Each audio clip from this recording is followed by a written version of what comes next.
Hello, welcome to Birken Monastery live stream. Let us begin with some questions. Pia, have you got a question for me? Yes, Ajahn, we have a number of questions that were submitted in advance, and we're getting a number of live questions as well. This first one is from Rob in Southampton, Dorset, United Kingdom. Just being in the present moment can sometimes be uncomfortable in terms of my emotional feeling. What's the best way to deal with this? Try and ride it out by staying present, or by attempting to change my emotional quality? This is a great question, and I deal with this extensively and frequently because there's been a considerable body of Dhamma talk and Dhamma writing that advocates that one simply watches the emotional experience, that the practice of mindfulness is the mere awareness or watching of experience as it happens. Well, of course, there is watching involved and there is awareness. And you need to be able to actually determine what the feeling is. Your experience is that you're talking about uncomfortable emotional experience. And what the Buddha's advocacy is that you replace or change the emotions if they're slipping into the 5 hindrances. So the 5 hindrances are aversion and desire, agitation, heaviness, and the 5th one is uncertainty or doubt, and the anxiety that goes with that. So those are elements which are to be removed and replaced. Now this is kind of almost startling language, I have given extensive talks on this. This is called right effort. So you should be under no illusion that mindfulness practice or meditation practice or dwelling in Dhamma is simply the observation of what's going on. It's not. This is not a scientific experiment where we're merely observers and recording the experience. We're actually vitally interested in our own inner experience and well-being, and we are committed to doing something about it. And that's called right effort, and it means real, determined effort. But it also means really skillfully determined effort. So the effort is to prevent and remove unwholesome mental states or emotional states which have arisen. And those are, in summary, the 5 hindrances, which I just articulated. And to replace them with positive, wholesome emotional conditions. And so this is without reference to the external world that we're doing this. So when you hear ordinary psychological talk, it's all about how you're reacting to and how you should appropriately react to the circumstances of your life. The weather and your family dynamics and all of this.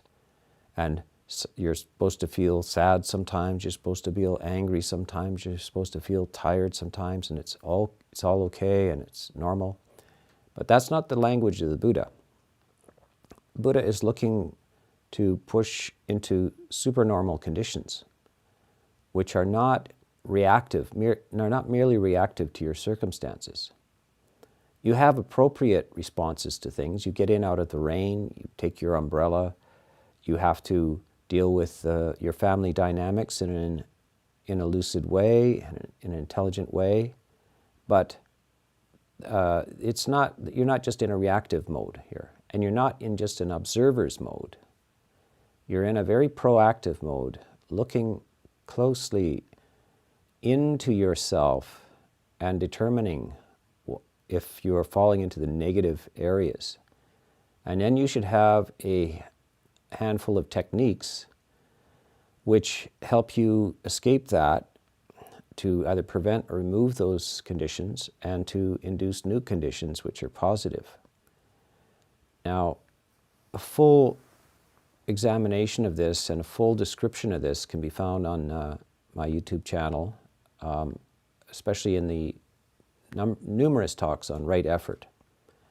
So I'm glad you asked that question, Rob, because a lot of people are very uncertain about this. They have taken mindfulness courses which encourage you to simply be aware, and that somehow, and they also tell you very clearly that the mere awareness of this is somehow going to cure you of these things or free you from these things. But and in fact, of course, sometimes mere awareness does, but certainly not always.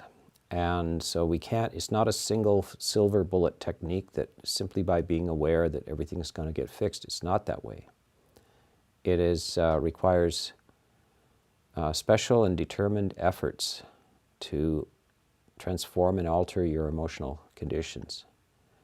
And in a short period of time like this, we haven't got time to go into all of the techniques, but I have gone in exhaustively into this on the YouTube channel. So check out right effort instructions and all of them, because not just one talk on that, a number of them. In order to fully explore it, it's taken me a number of talks for that. This is, by the way, right from the suttas, right from the mouth of the Buddha. And quite often the instructions you get with mindfulness and so forth are not. They're mixed with just the psychological techniques, etc. But this is from the Eightfold Path, the core teachings of the Buddha, and it's very plain what he is saying, and very well articulated by the Buddha as well. So I refer you to those talks. Let's have another question, Pia. Ajahn, our next question is live from Bhavani Chandrasekhar. I hope I said your name correct.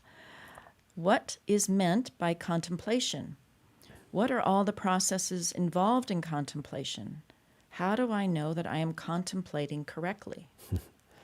Well, yeah, it's good to question that. The term that you're using is English, and it means a lot of things in English, and mostly refers completely outside the Buddhist context. So we're just borrowing words from English to apply to Buddhist ideas here. So I think that the word actually contemplate literally means to be with time or be in time. Con is with and temp is time, to be flowing in time. It's not necessarily what we do in Buddhist practice. Even the word meditate is an English word which usually means to think about. And so we have a paucity of English words which describe the activities which lead us to the eighth factor of the Eightfold Path, that is samadhi. And so samadhi is where a complete focus on a single topic is sustained. The topic sometimes is excuse me, non-discursive. It's just an image perhaps, or the breath, in which case very little in the way of thinking is involved. Very little in the way of reflecting is involved. There are other topics, though, which are listed by the Buddha. I think the list is about 38 different contemplative practices, which involve, some of them which involve thinking, but they involve a very kind of focused, single topic thinking, which leads you into a state of absorption, of complete focus on a single topic to the exclusion of all other activities of the mind. So this is hardly known in the West, in any of the so-called contemplative traditions. And what would be those contemplative traditions? There's only one I can think of, and that's types of Catholic prayer that Catholic monastics used to do, probably 400 years ago. And that has actually fallen away in the Catholic orders, the contemplative Catholic orders. It's something that is attempting to be recovered by some Catholic practitioners who actually consult with Buddhists about how to bring this back into existence, this true contemplative practice. There's techniques like centering prayer, which can be used, and there are types of mantras and so forth that they're attempting to bring this back in to the Christian circles. So, from the Buddhist point of view, it's very well articulated. There is no other tradition on the planet that comes anywhere close to articulating the details of how to use the mind in a supernormal and technique which is productive of deep improvement in the quality of your emotional life. And that is contained in the Pali Canon, a huge collection of books about the size of the Encyclopedia Britannica. It's 45 volumes. And all kinds of details about just what we're trying to do with our mind and how to do it are contained there. It'd be a daunting task to try to sort that out yourself by starting at volume 1 and reading the 45 volumes. But that's why I've made an extensive YouTube channel trying to summarize, introduce you to these ideas, and then to explore them in medium length talks, and then to explore a few of them exhaustively, completely, from end to end. So you will see this on the YouTube channel. At present there's 172 talks. And if you're new to this, start with the short ones, then go to the medium-length ones, and then finally to the full-length series, 8, 10, and 12 talks on a single topic to really understand this. So thanks for asking that question, because this comes up quite often. There's a lot of confusion when we use the word meditate and contemplate, because the meaning of these things is so vague in English. But the Pali terms are very precise and fully articulated by the Buddha.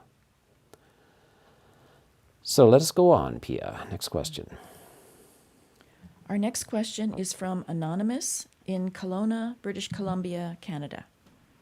Can every human learn right view, gain the ability for self-reflection, and begin to improve ourselves? Or are some people just a lost cause, doomed to a life of endless entertainment and distraction? Dear Anonymous, yes. I'm afraid some people are a lost cause. Buddhism is not a doctrine of universal salvation. There is no magic spiritual thing where something has happened and the entire human race is now collected together into the loving arms of God and saved. I don't know whether any religion actually says that, but Buddhism just articulates. Once the Buddha was asked, how many people will attain enlightenment? How many people will understand the Dhamma? And he says, I never say how many, I just say how. And so all we have is, these are the steps to restructuring of the mind. And I say restructuring because the human mind, the natural human mind, is inclined to brief and illusory structures of happiness. It's just the nature of the system. We're not that reflective. We don't understand how things slip out of our hands and that pleasures become shallow, and we are often frustrated because we can't get immediate gratification. So these are the things that the ordinary person is confronted with, because we're not all geniuses. And even those who are so-called geniuses in the sciences and math and that area often have no better idea about the emotional structure than anybody else. So this is a person, the Buddha is a genius in the emotional dimension of life. And we might say that that's really all that truly matters, is how do you feel? How are you experiencing life? And so he is not only a virtuoso himself, he is in a constant state of well-being. No matter what the circumstances around him, he's in a constant state of well-being. And he knows why he's in a constant state of well-being. It's not an accident. He wasn't born this way. And it didn't come from any external sources. It wasn't delivered from on high, from God or from angels or anything like this. It is a method, an understanding of how the mind works. And he then, fortunately for us, he leaves a complete instruction manual for this so that you can follow the path, follow in the footsteps of the Buddha towards this state of well-being. Now, how many people are going to do this? I would say not many in terms of the entire population, because they are distracted. They will take the quick and easy pleasure over delayed gratification. Because these practices of meditation and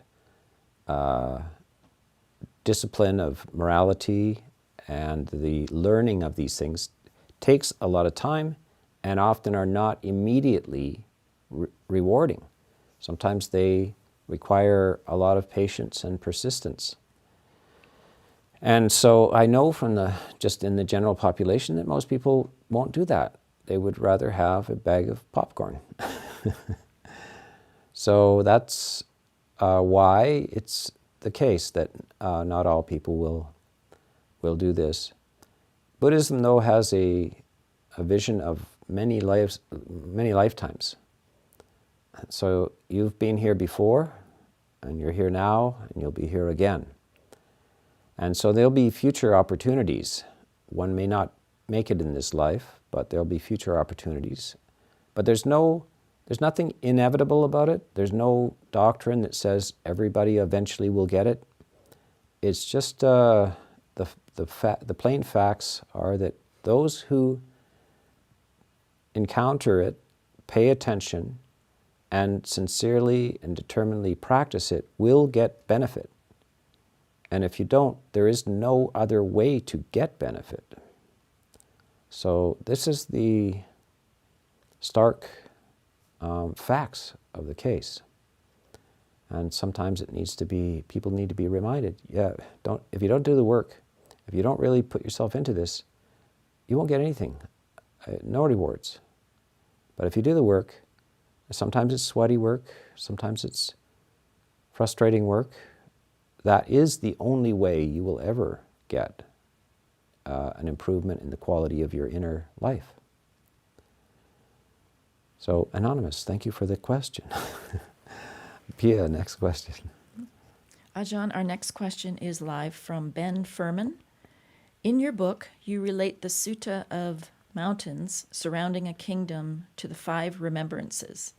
I've been trying to work with the reality of the 4th remembrance as an aid to renunciation. Any tips? Well, let's see if I can remember the remembrances. The 5 remembrances. So I am of the nature to die, I am of the nature to age, I am of the nature to get sick, I am the nature, all that I have, beloved and pleasing, will become otherwise, will become separated from me, is the 4th reflection. The last one is, whatever I do for good or for ill, of that I will be the heir. So you're the inheritor of your moral actions in the world. This is what you are left with in the end. But the fourth is that all that I have, beloved and pleasing, will become separated from me. And I will lose it. That is a very powerful reflection, and that is the case. So the simile that he's talking about is that the Buddha talks about this story of being surrounded, that a king is asked by the Buddha. Now this king is a disciple of the Buddha, and this is a kind of a Dhamma question, almost like a Japanese koan or a Zen puzzle question.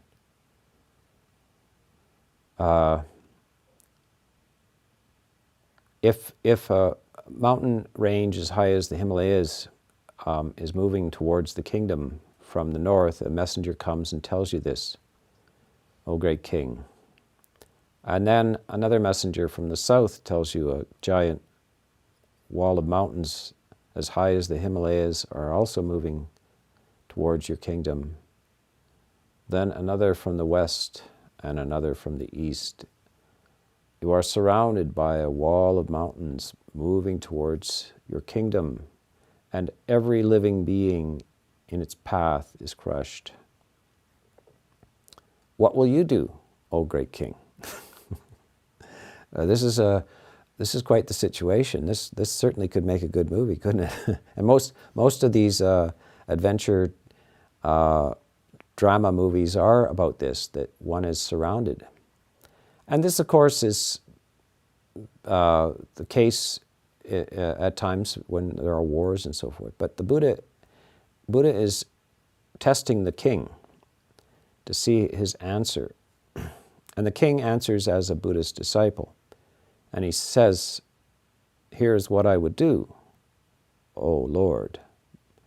I would practice generosity and keep the precepts, so I would remain virtuous. I would give gifts and remain virtuous. In the face of this impossible situation, he doesn't propose that he's going to solve it. He doesn't got to bring out the fire department. There is no way to get around the situation. But how should you behave in the midst of this situation? You will be generous and act in a moral and upright manner. And the Buddha says, just so, O great king, just so. This is the case for all living beings. All living beings will be crushed in the end by illness, aging, death, loss. And they are responsible. The only thing left to them is their moral actions. And so that is the situation we're all living in all the time. Every now and then it seems like something like a pandemic is happening, or an economic collapse is happening, or world wars are happening, or some sort of possibility of a asteroid coming by and wiping out the planet. These are spectacular events, but it's nothing new. And that is going on all the time, because each of us are in the midst of a pandemic and we're inevitably vulnerable and subject to death. We're all subject to illness, aging, death, loss, and we are accountable for our own actions. Other people, no one else did or said what we said. We said and did what we did. No one else did. So we're responsible for what we said and did. And so this is how it is. And so this is the value of this very potent reflection. And this is for lay people to constantly keep in mind. We're in this situation. We were just evacuated. because of the threat of fire. So we had to leave the monastery behind, and we didn't know, you could come back and there's just smoldering ashes.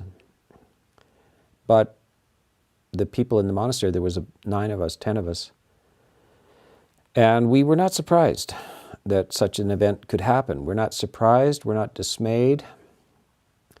We know this is happening all the time. It just happens to be our turn for this particular event. So we left in good spirits, and we remained in company with each other and the people that we met. We were generous, and we kept our virtue, because that's all you can do in the midst of this. And so that's the value of this teaching, which should be reflected on every day. And the Buddha suggests that you reflect on this 5 times a day, that you take these 5 reflections: illness, aging, death, loss, and conscience and responsibility to heart, and to bring it up on a regular basis every morning, middle of the morning, noon, middle of the afternoon, and in the evening. So you're in touch with reality, and then much distress will be lifted from you, because now you know what the proper solution to the situation is. Okay, Pia, shall we have another question? Yes, Ajahn. Our next question is from MCX in Mae Rim, Chiang Mai, Thailand. Is enlightenment possible using breath meditation alone, or is Vipassana practice needed? Well, this is now not all the viewers will understand what's being asked there. Breath meditation is a very important central teaching of the Buddha. The Buddha himself practiced breath meditation, and that was the technique he was using just before his own awakening, his own enlightenment.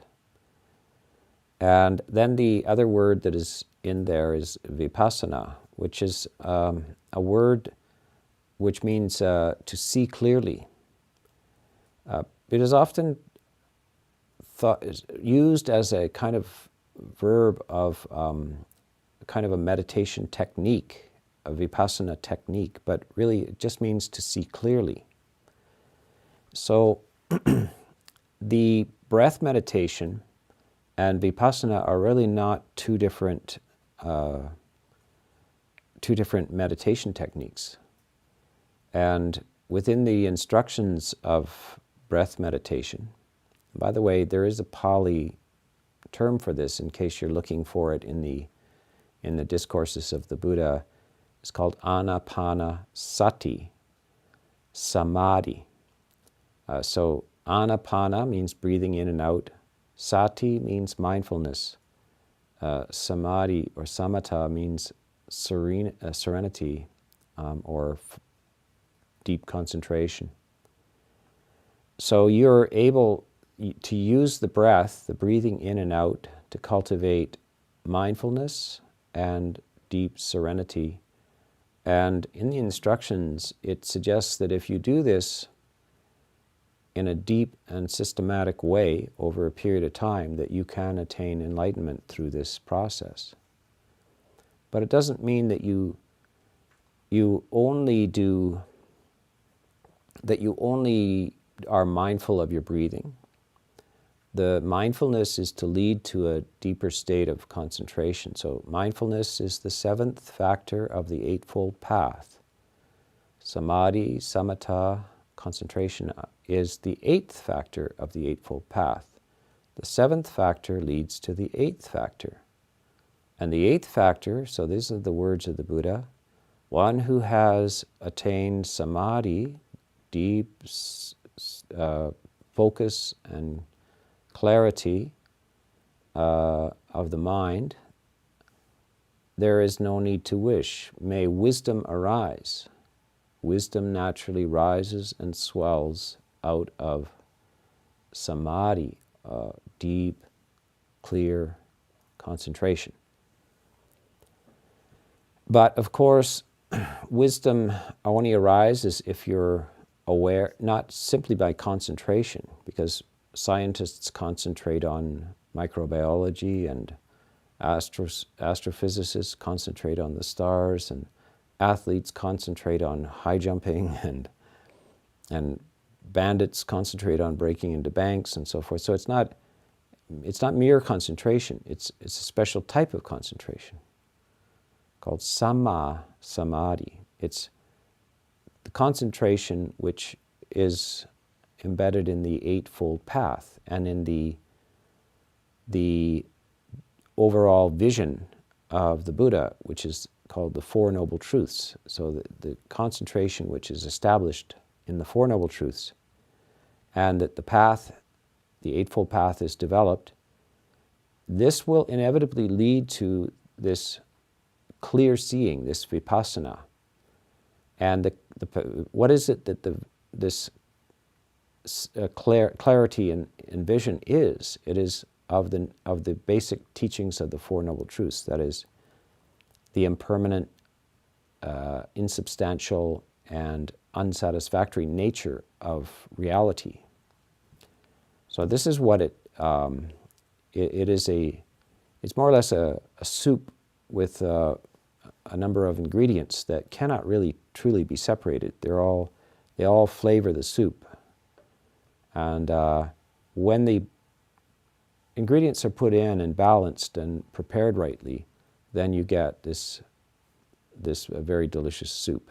And you get, so this is the use of this anapanasati, mindfulness of breathing. It encompasses the rest of the path. It can't be isolated from the rest of the Eightfold Path. It can't be isolated from the Four Noble Truths. And it can't be isolated from what we would call Vipassana, or clarity of insight. So this is all one delicious soup. Okay, Pia, next question. Our next question is live from Juan Manuel Signopola. How can you help someone dying who is scared of death and has no religion, who realized his life is ending and is full of regrets? Yes. Oh, I'm glad you brought it up. So, well, a few things. One is that you need to encourage that person not to think about bad things they've done. Do not, you encourage them to say, I don't want your mind to turn towards any bad things. That's not a good use of your time. Forget about it. I want you to think about good things you've done. And that's all I want you to think about. And the person may ask, I haven't done much in the way of good things. What do you mean? Say, well, have you ever said good morning to anybody? Okay, that's a good thing. Have you ever said you want a coffee?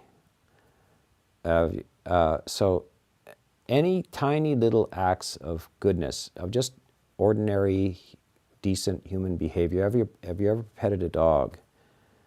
Have you ever smiled at anybody? These are perhaps thousands or tens of thousands of good things you've done in your life. Now go back to that and relive them and reprocess them. There's often bad advice given about not sort of reflecting on your good deeds because it's conceit or something. No, it's a very good idea to do good deeds and then relive them again and again. You get more and more positive energy from reliving these good deeds. And very unskillful to go over your negative actions. You can go over your negative actions, but only not with guilt and regret, but with looking for understanding, asking yourself, like, why did I do that? And the answer usually is, I didn't know any better. I just didn't understand. And that's why I did that. So in the case of where you're near death, you just get that person to just focus again and again and again on positive deeds. And then their fear will go down. And if you can encourage them to try to bring up some goodwill for other beings, you think, everybody has to go through this. We're all brothers and sisters in dying, aren't we? We all have to do this. And then you start to feel empathy and kindness for all people. And sometimes children have to do this too, not just old people. Children have to deal with this. Everybody has to deal with this. So you start to open the heart as well. So that reduces fear. So the fear and the regret are what needs to be reduced in this time, especially near death. And then you have to tell that person that they're absolutely not going to die. Now, this is a startling piece of news. You tell them, you think they may have there's only two possibilities here. You're going to cease from existence, or there's something beyond this existence. So in either case, you are not actually going to die, because if it's cessation of existence, you're not going to be there when it happens. You're not going to be there for the non-existence. You're only here for the existence, and you can only ever be here for existence. You can never experience passing into non-existence. It's not possible. So you should not prepare for that. You don't have to prepare for that kind of death. There's no need for preparing for that kind of death. You just stay positive in this existence, and that's all you need to do. And if there is a continuation of life on the other side, this is the best preparation for it. Stay positive. Develop a heart of goodwill. Don't be hard on yourself. Remember that you have done good things. This is the best. So that is this, in a nutshell, in a very brief few minutes. You can actually be helpful to people near death, in hospices, etc., by being very confident in that. Because most people, when they come to visit somebody that's dying, they don't know what to say. They don't know, what am I going to say? What am I going to do? Who knows? Even the people who are dealing with this all the time, they don't know what to say. But now, you know what to say. So you might make yourself quite useful in dealing with people who are moving towards death soon. By the way, nobody is not dying. We're all dying. That's not a special... You go to a hospice and you think, oh, these people are dying. Everybody's dying. You start dying the moment you're born. It's just a certain thing stamped right on your wrist and your forehead. Death, this thing has a expiry date. So we're all dying. And we need to talk to each other as we would to a dying person. So keep positive, do acts of goodness, and don't dwell on faults and negativities. And that's your best preparation for this process of dying. Ajahn, our next question is from Heather Parr in Calgary, Alberta, Canada. How would you describe dependent origination to the vibrant community of Rwandan Tutsis in Calgary, many of whom were orphaned during the genocide? Well, in a very brief sentence, I would say I wouldn't describe dependent origination to Rwandan Tutsis in Calgary. Why would you inflict that kind of complexity on anybody? This dependent origination teaching is the most exalted and lofty teaching that the Buddha has, and you're certainly not, you don't just drop that into any situation. You don't start talking about complex mathematical problems in grade 1, etc. This are all... The Buddha is very clear that his teachings are a gradual path, and that it's very important and part of the skill of the teacher. And he says, by the way, that the capacity to teach people is his greatest miraculous power. He has other astonishing capacities, but none are as great or as valuable as the capacity to teach another person something.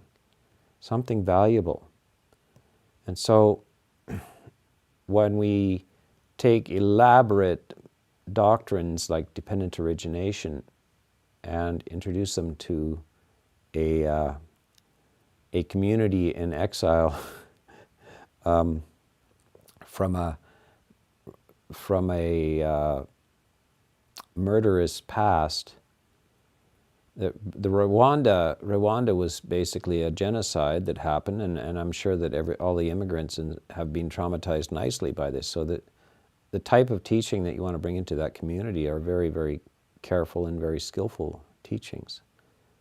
And it would probably begin much more with just loving kindness and the development of this before moving on to something as exalted and complex as dependent origination. Okay, next question, Pia. Our next question is live from Ellis. Do you have any advice on what practices can be useful for people suffering from bipolar disorder? Yeah, I mean, I've had many people come to the monastery. I've associated with many people who have bipolar, schizophrenia, bipolar, a whole list of mental conditions are not at all uncommon for people arriving at a monastery or meditation. It has to be treated well. I mean, it's a very powerful, it comes in various degrees of intensity. And so for somebody who is really swept away into the manic phase or the depressive phase of bipolar, you can't just snap your fingers and bring them out of that. That usually there are medications for that kind of condition which sustain them, but the medications are quite a breakthrough and have alleviated a lot of difficulty and suffering. But we are all somewhat bipolar. So there are two hindrances particularly that are what we would call the bipolar part, and that is the third and fourth hindrances: the agitation, excessive energy, and then the depression, the heaviness, the sloth and heaviness, the lack of energy. And this is present in virtually all unenlightened people. You really only get over your bipolar condition when you're enlightened, fully enlightened.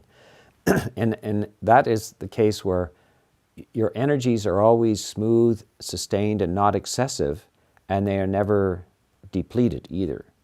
So in the case of bipolar, it's just an exaggerated form of ordinary consciousness, where it really goes off the agitation end, or the excessive energy and the distortion of things, and then into deep depression as well. But there's a lot of teachings for this in the Eightfold Path, how to balance these two energies, how to not fall into delusion, because in the case of bipolar, but for ordinary people as well, ordinary people are slipping into delusions all the time. When they're feeling well and everything, they have a very positive view of things. They think everything's going to go well. They can't believe that anything's going to go bad. And then when things are going bad, they can't believe it'll ever go well again, etc. These are delusions, misunderstandings about the nature of reality, and emotional projections. So this is what meditation does. It tries to bring you back so that you're always in touch with reality, how things really are. And so that the meditation exercises can be very helpful and denature the intensity of the energies in bipolar. But delusion is a very powerful thing, and so that the person can easily slip off in delusion, and they imagine that they're great meditators now. So part of the delusion is that they're wonderful meditators, etc. It's just pure delusion. Or they're very depressed. They're the worst person in the world. They can't meditate. They'll never meditate, etc. So they can easily slip into these things. So it's quite a problem. It's of course good to have contact with teachers to help you assess whether you're slipping into delusion. That's the value of good friends. They can, and you need to trust them because it doesn't seem to you that you're deluded, but if they say you're deluded, you just have to trust them. I must be. They told me I am. So it can be addressed. There's a small portion of the population, maybe 1% or 2%, that have this condition. But most of the rest of the population has some symptoms of it from time to time as well. So yes, you can address it, but you don't just, okay, the monks are going to solve everything. You just go there with, bring your schizophrenics here, I'll cure them, and bring your bipolar, I'll cure them. No, it's not that way. This is a delicate matter. It's possible to improve, sometimes possible to really remove, etc. But we must have respect for the power of our delusory nature. It's a powerful thing, and you don't snap your fingers and get rid of this, you know.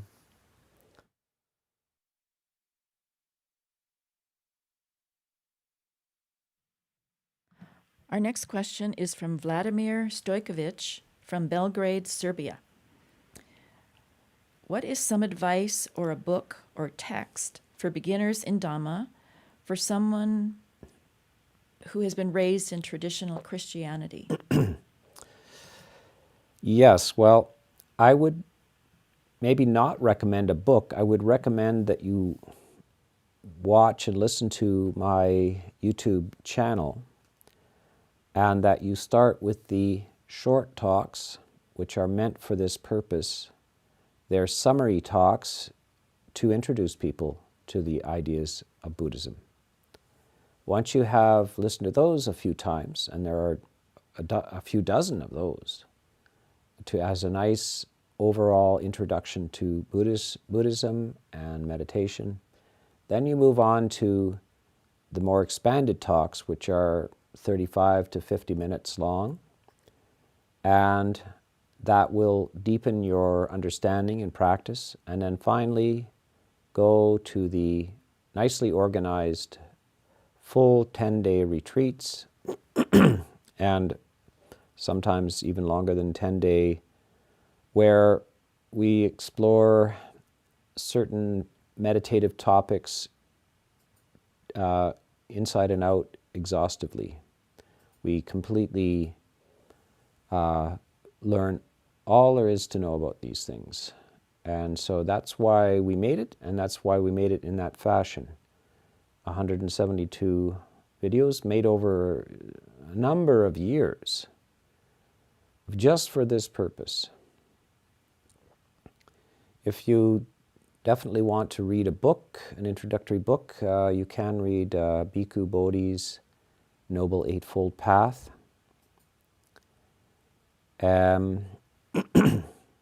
But you want to supplement that perhaps with my talks as well on the Eightfold Path. The last thing I should mention is that there is a Buddhist group in Belgrade, Srednji Put, which is I'm familiar with over a number of years. I used to give talks to them from here over the internet. And they have a Buddhist center in Belgrade, so you should go and look for that. Srednji Put. And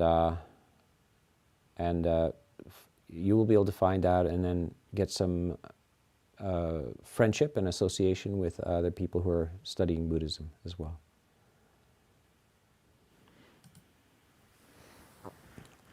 Ajahn, our next question is from Mr. Sweet Tiffs, and this is a live question. Can you say something today or later on the difference of Rene Descartes' I think, therefore I am, versus the Buddhist concept of self, if there is one? Thank you. Yes. Now, this is a little bit outside the general discourse here. I mean, we have a general audience watching this, but I have spent plenty of time thinking about this. First of all, the way this is translated, Rene Descartes is a philosopher who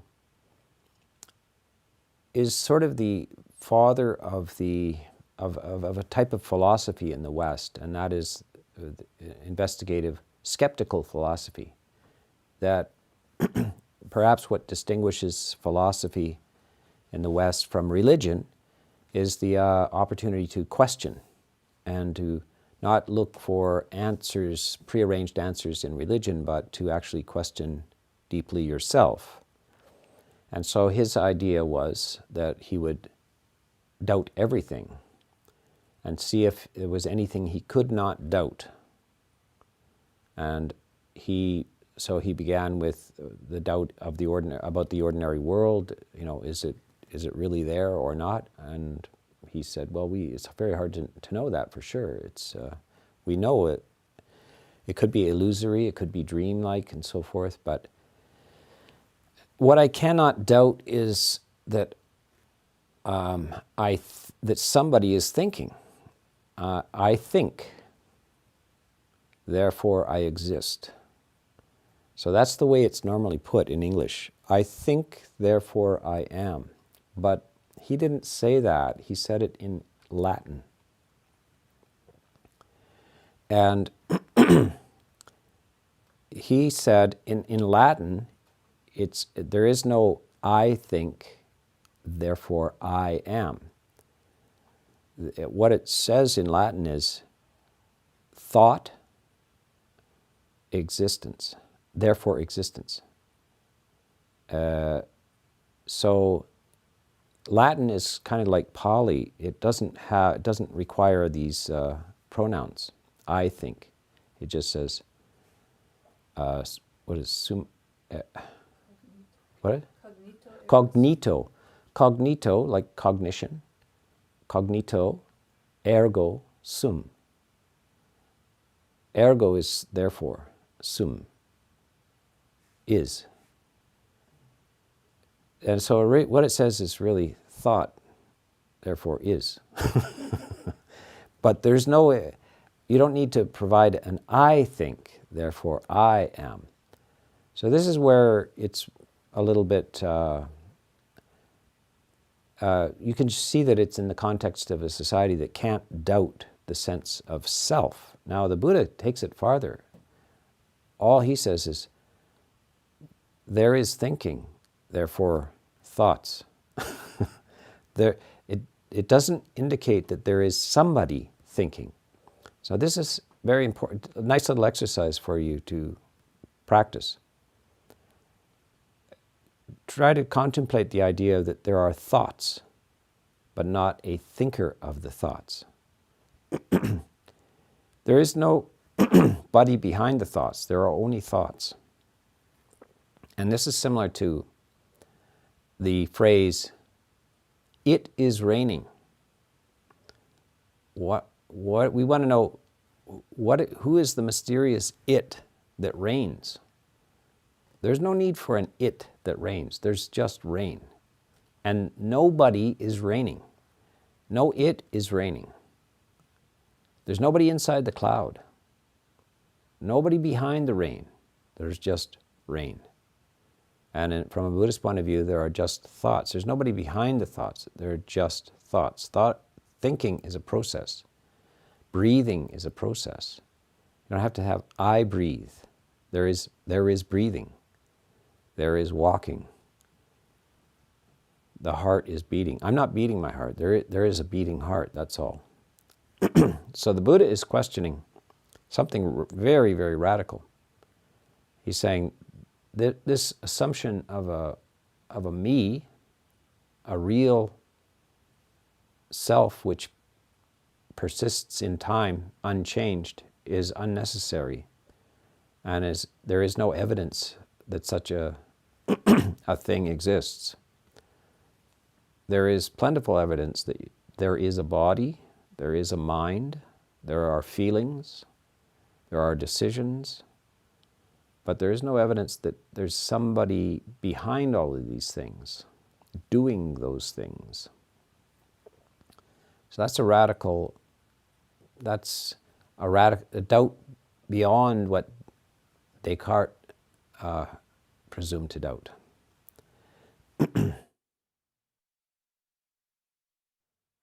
Enough philosophy. Let's move on to another question here. Ajahn, our final question today Yeah. is from Manju in Kamloops, British Columbia, Canada. It has been said that one needs a guru teacher to go forward on the spiritual path. There is a transmission from the teacher to the disciple that ignites or illuminates the path for the disciple. It's like knowing where one wants to be, but floundering because of the many distractions of one's samsaric existence. Can you speak to this, Ajahn Sona? Yeah, the idea of a personal guru is, certain schools have that idea, and the idea of communication or kind of bestowing of enlightenment through contact with the guru is a feature of certain schools of spirituality. Theravada Buddhism very much de-emphasizes it, but it doesn't, in other words, I can't do anything. I don't have a special power coming out of the palm of my hand that somehow illuminates you. But I can teach you as best I can by explaining things to you and maybe encouraging you to, I come to the monastery or listen to the Dhamma talks, and we can arrange an atmosphere where you are supported in sitting still, looking into yourself with meditation and so forth. These are just supportive conditions, but I can't actively transfer knowledge or insight to you by any other means. I can explain it to you. I can influence you depending on whether you're receptive to my personality and so forth. I can arrange an environment for you to be in that will sustain your meditative efforts. I can encourage you, I can praise you when you're doing the right thing, and I can discourage you from doing the wrong thing. These are the things I can do, and that's the way it's taught in other things as well. You go to university or schools, and the teacher just tries to teach you in a way that's accessible to you, but there's no magic in that. It's just systematic teaching, either of good quality or bad quality. And that's as far as we dare to go in Theravada Buddhism. We really aren't gurus. You can use that term for us. I mean, guru means a teacher, but we are not a miraculous teacher. The miracle is that I can formulate words to help you understand. I can formulate images to help you understand. I can arrange a physical environment to support your progress. But that is the miracle. And there isn't anything mysterious beyond that I can impart. And so that's how we see it in this form of Buddhism, Theravada Buddhism. Theravada Buddhism, by the way, is the largest school of Buddhism in the world, the largest existing school by far. There are other schools, but they have been quite decimated in the last century or so. So most of Chinese Mahayana schools are gone from China, and Tibetan Buddhism has been eliminated from Tibet mostly, and etc. So the largest surviving school is the Theravada, which is found throughout Southeast Asia. So it seems we have come to the end of our live stream today. Very nice that we had participation from different countries around the world, and the questions were all marvelous, and made it much easier for me to, when I have a nice question, I don't have to construct these talks on my own. And also, I'm very interested in what is it that people want to know. And others who are watching this will think, yes, I always wanted to ask that question too. I'm glad to hear that asked, so I also know that other people have that question. So we leave it with you for today.